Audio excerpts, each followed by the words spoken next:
ആഫ്രിക്കയിലെ കത്തോലിക്ക ദേവാലയത്തിൽ വിശുദ്ധ വസ്തുക്കൾ കത്തിക്കുകയും കുസ്തോദിയും തിരുവസ്ത്രങ്ങളും കൊള്ളയടിക്കുകയും ചെയ്തു. ജൂൺ 30-നാണ് സംഭവം.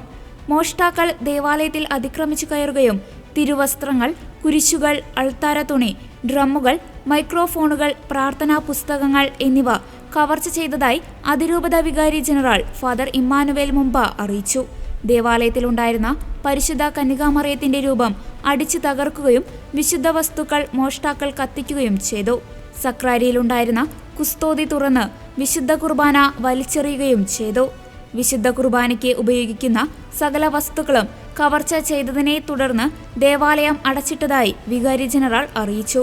അതേസമയം സഭയുമായി ഭൂമി തർക്കത്തിലേർപ്പെട്ട വ്യക്തികളാണ് ഈ അക്രമത്തിന് പിന്നിലെന്നും പോലീസും നീതിന്യായ വകുപ്പും നീതി നടപ്പാക്കണമെന്നും ഫാദർ മുംബൈ ആവശ്യപ്പെട്ടു.